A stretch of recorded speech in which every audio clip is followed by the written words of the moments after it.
Hey everybody, welcome to In the Van with Scott Jackson. This is a vlog series aimed at HVAC technicians, technicians who are currently in the field, or maybe people who want to get into HVAC. If you're either one of those people, this series is for you.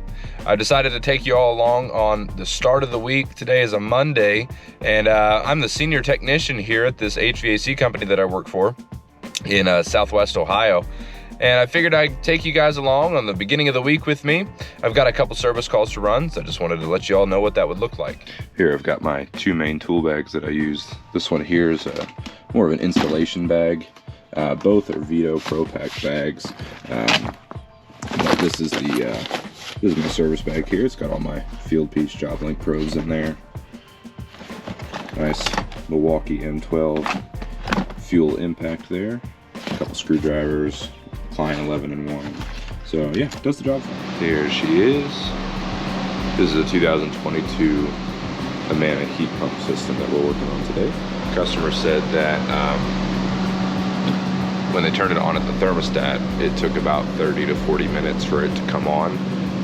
It's on and running right now when I got here, so what we're going to do is just kind of deploy the probes and start with doing a general service on the unit. We're just going to check everything, kind of do a broad brush view, start out super wide in our diagnostic approach, and then narrow down on any potential problems. So I think that's where we're going to start.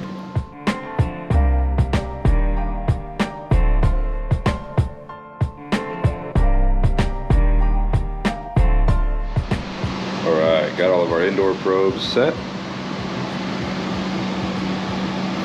Got our manometers for static pressure. Obviously our psychrometers for in-belt temperature and humidity levels. Gonna head on outside. All right, here she is. She's supposed to be running, but she's not. We'll pop her open, take a look.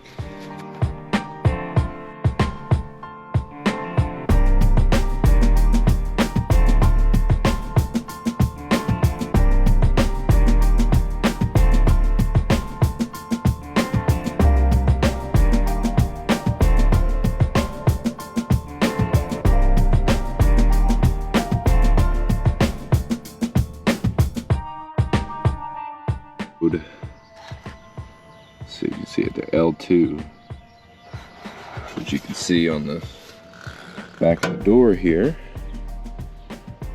equates, let me get this out of the way. It's a high pressure lockout.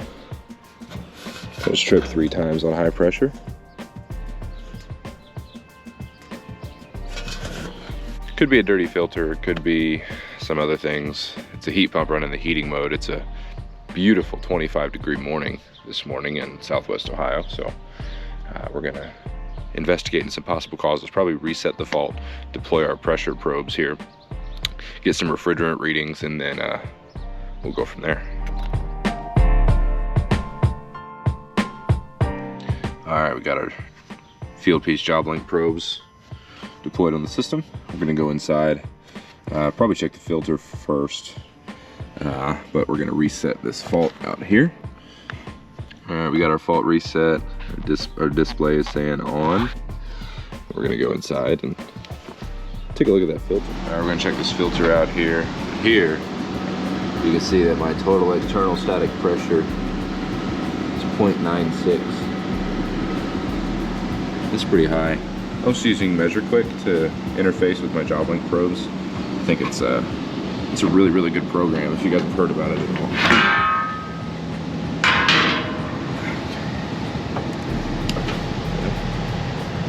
8 of 21, that's not good.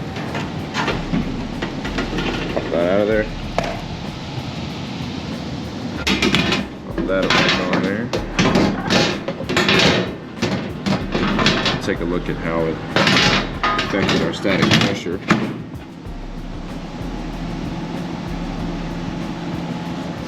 Also going to zero out my manometers, make sure they get an adequate reading after reading.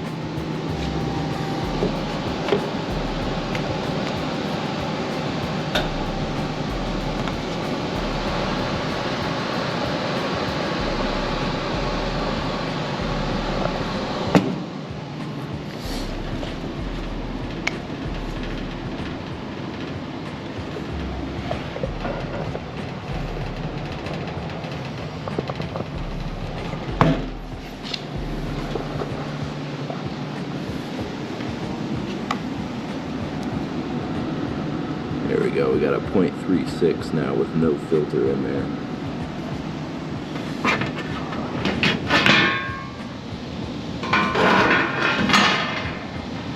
Go ahead and see what it does. I'm going to put the filter back in.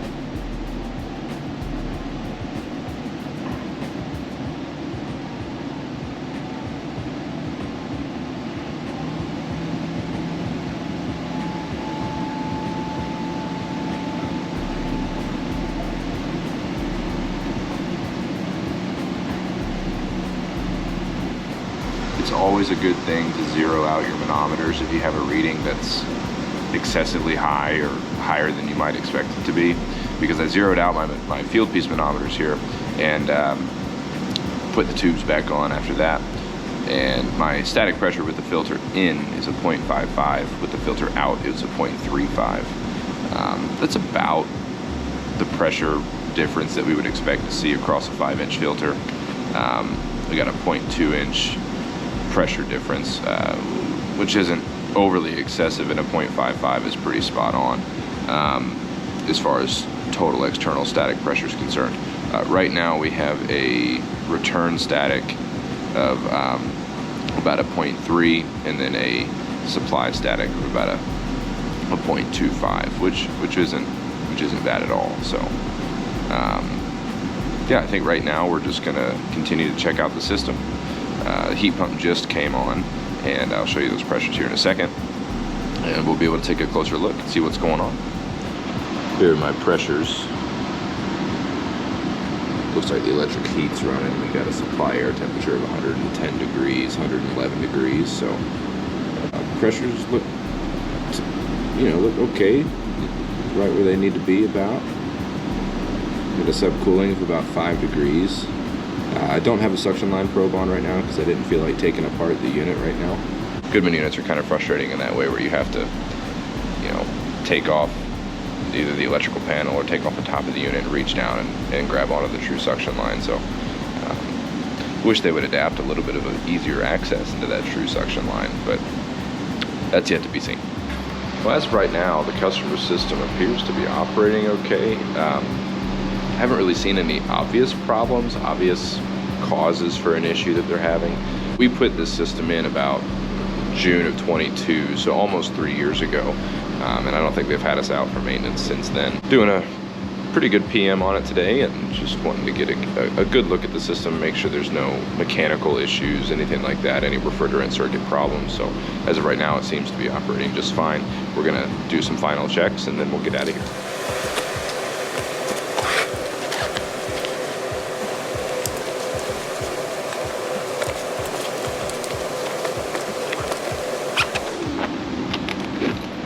And she's running now.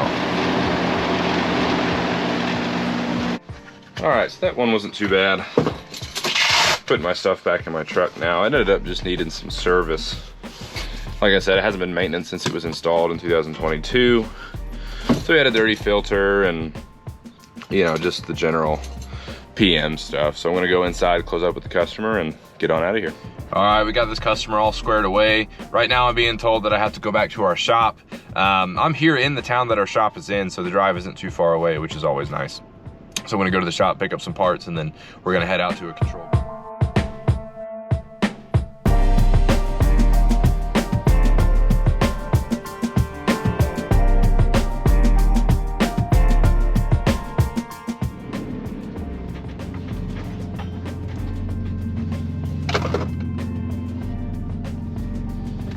All right, well, I'm here at the shop now.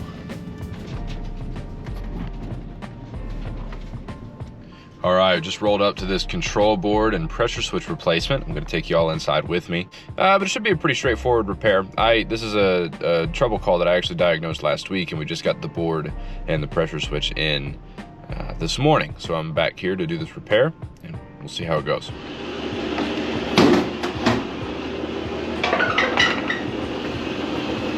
So we're going to be replacing this dual pressure switch here, and then our control board inside. I'll pop that open.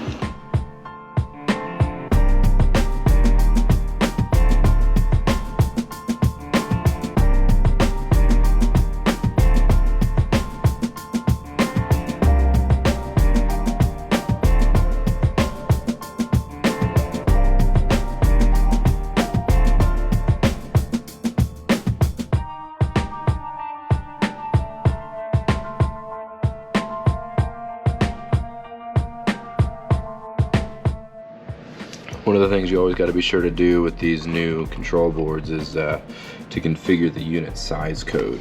So they included it in the new board installation manual. So we're going to go ahead and configure that size code and get it rolling.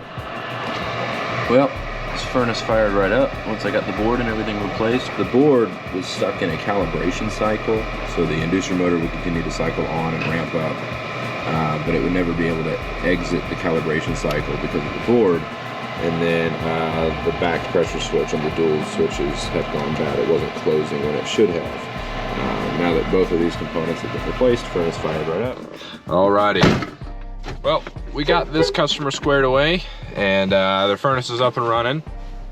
So they're nice and happy about that. It's been pretty cold in their house. Great call, it went good. It's always nice when you diagnose something and you're pretty confident in your diagnosis, and then you put in the part and it works great. So the next call that I have on my schedule is actually somebody who's interested in a quote for a replacement system. Their system is currently 25 years old, and they're just looking to be a little bit preventative. They don't want to deal with a failure or anything like that, which is always a smart thing. Probably won't be able to take you guys in with me on that one. I try not to film the customers too often, so it'll be a fun call. And yeah, we'll see how it goes.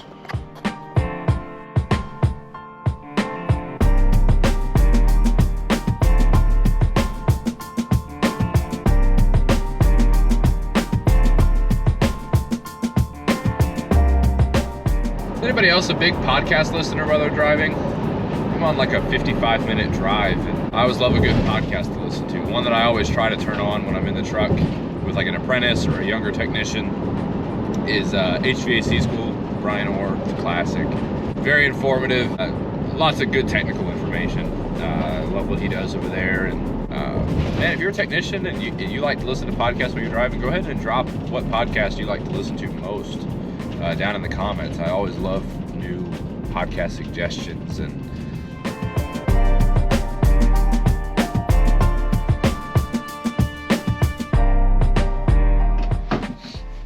anytime I'm going into a call where the customer wants, a quote on a new system, I usually try to bring in a tape measure with me, bring in my iPad with me, of course. But I usually start with just sitting down with the customer, trying to see, what it is they're looking for, what it is they're interested in, talking with them, making sure, I address all of their concerns, let them have an opportunity to communicate some concerns to me. So it's always a good time. I enjoy the selling process. I think it's a fun part of the job, but we're gonna go and see how it goes.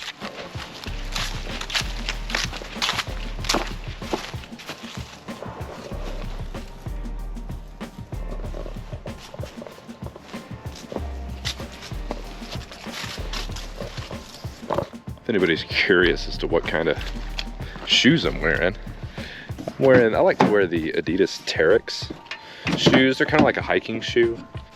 They're lightweight, waterproof, pretty durable. They do a good job. When I'm doing a lot of service work, they tend to be look a little cleaner, lighter weight, so I'm not, clunking around in some big heavy boots. And if I'm doing an installation or something like that, I'll break out some boots and stuff, obviously a little bit more protective on the feet. But when I'm doing service work, the Adidas TP-XXL, they do a good job for me. So I'm also wearing 511 tactical pants, one of the most comfortable work pants that you'll ever wear.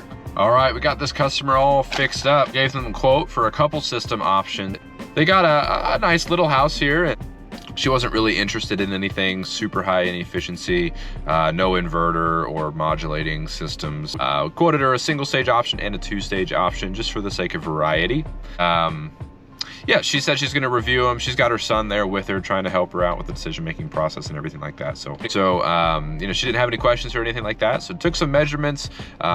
I used to be our lead installer here, actually, so I try to look at everything from an installation point of view, from an installer's point of view, things that I always notice whenever people would sell jobs that maybe weren't always addressed, such as venting and duct modifications that might need to be made, taking into account different widths of systems and things like that. Ensure the installation goes as smoothly as possible. I just got another call added to my schedule. Should be the last one for the day. We're closing in on 3 o'clock now, so we'll go ahead and see what's going on here. Looks like it's just a standard no heat. It's about 35 degrees here in Southwest Ohio at the moment. So we're gonna go ahead and check out this gas furnace and see what's going on. All right, just pulled up to this last service call for today. We're gonna go in and figure out what's going on with the system here. We got a gas furnace. The customer's convinced that they've got like some black dust coming out of their ductwork.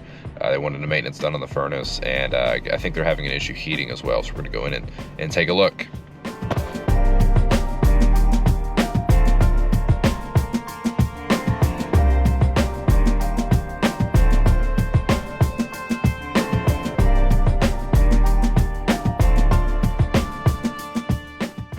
Looks like it was manufactured in 2021, so it's not terribly old. We're gonna start by doing just a standard gas furnace maintenance on it, and we'll go from there. I'm gonna go grab my combustion analyzer. It's something that we do on all gas furnace maintenances up here, but the customer's a little concerned that the black dust that they described it is soot as opposed to just dust. So I'm gonna come out to my truck and grab my combustion analyzer. Show you where I keep that. I've got this Milwaukee Packout setup here. I really enjoy what I've put together here. Helps me keep my life a little bit more organized.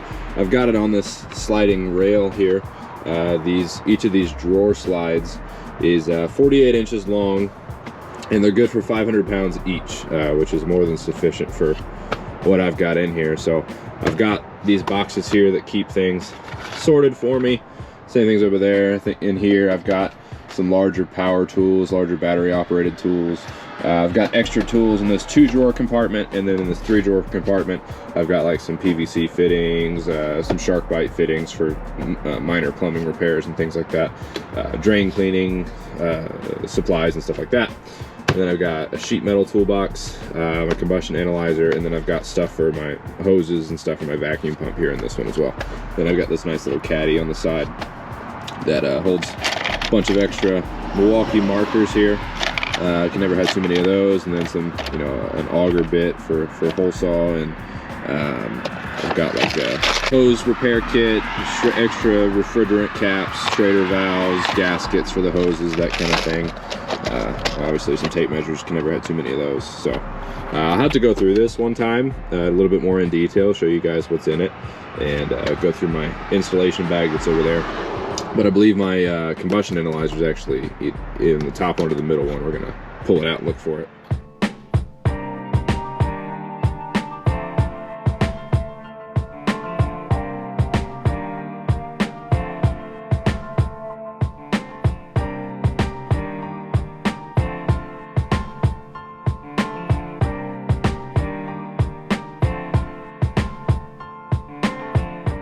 Get in there, nice and sturdy. This is the case I keep my combustion analyzer in. I've got my sample tube that goes in the flue. Got a little wireless printer here for combustion results. This Sauermann combustion analyzer, it's the SICA 130, I believe. It also pairs with MeasureQuick. I'm a big MeasureQuick user, so that's what I use this with most of the time to save my results, but times where I'm in kind of quick service situations, this wireless printer is nice to have on hand. So and I keep it in this Milwaukee Packout box. It makes it nice and easy to transport. I've got this foam insert that keeps everything organized, so pretty pleased with this. All right, we got the analyzer all set up here. We got our probe in place, and we're gonna wait for it. It actually satisfied the thermostat, so we're gonna wait for it to fire back up before we activate the pump. One thing I really like about this combustion analyzer is you can turn the pump on and off. It's a really handy feature. If you've got your probe in the flue for long periods of time while you're checking some other things, you don't want your meter constantly running all the time. So you can shut your pump off so it's not cycling it through the actual analyzer, which is a really good thing. I like it, at least. This Sauermann, again, SICA 130, is a really nice analyzer. Sauermann makes some really quality combustion appliance measurement tools that I think are really good quality. They do a really good job. The Bluetooth feature, again, if you're a MeasureQuick user like me, I really appreciate the fact that it integrates pretty seamlessly with MeasureQuick. I can start and stop the pump in MeasureQuick. All of my results come over in real time. It's a really helpful tool. So really happy with this combustion analyzer here. And any tools or anything that's been mentioned in this video, any gear or anything that's been used, anything that's been mentioned today, I'll put in the description down below in case you're curious about where to get it or how much it is, or if you want it for yourself. Most of these tools have been purchased on TrueTechTools.com. Again, not a sponsor of the video, just that's where I like to get my stuff. It's a pretty good distributor. They're here in Ohio as well, so I tend to get it pretty quickly.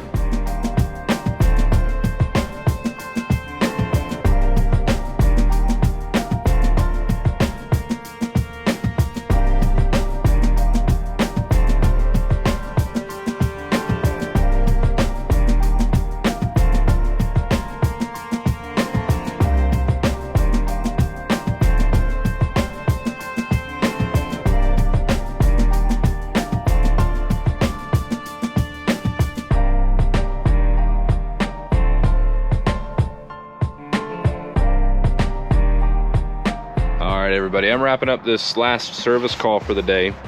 I'm gonna go ahead and get heading home. Just wanted to bring you all along in the van with me today. That's kind of the whole title of this HVAC vlog. You know, just if you're somebody who's wanting to get into the trades, it gives you a good perspective of to what maybe to expect if you want to go into service. Somebody who's already in the trades, it might be some entertainment for you. Maybe there's something I did that you don't agree with, or something I did that you don't like. If that's the case, leave it down in the comments. I want to hear about it. Love to hear from you guys and see what you had to say about my day. It's a little bit of a lighter day today. It's pretty easy. That's why I chose today to film. And it was great getting out and doing service today. Really enjoy what I do. I enjoy the work. It's part of what makes the day go by faster. It's part of what makes the job enjoyable, is getting to, you know, do something, work with your hands. Something is broken when you get there, it's fixed when you leave. It's an incredibly satisfying feeling. And a lot of you other technicians, you'll know exactly what I'm talking about. If you don't mind, go ahead, if you like this video, go ahead and subscribe to the channel. I know this is the first one and there's not a whole lot to go off of here, but I certainly appreciate the support. The point of this series is for existing technicians, just to give you something to be a little bit entertained by. I always enjoy watching these types of videos as a technician myself. For, you know, mainly for somebody who's wanting to get into the trades. Maybe you're interested in HVAC and you're curious, hey, what is it like, you know, as an HVAC technician? That's why it's titled In the Van, because I'm going to take you along in the van with me. Ride-alongs are something that I enjoy doing with newer technicians, apprentices, that kind of thing. I know not everybody does, but I enjoy trying to teach people the trade and kind of like throw the knowledge out there. You know, I've learned a lot over the years of my career and still plan on trying to learn a lot over the next years of my career. And I try to pass that on to younger technicians as well. So hope you had a good day in the van. But, you know, if you got any questions, comments, criticisms, go ahead and throw it down in the comments. You're curious about something in the video, let me know. I'll try to get back with you. I'd love to engage with you down there. You guys have a great day. This has been In the Van with Scott Jackson. Tune in next time.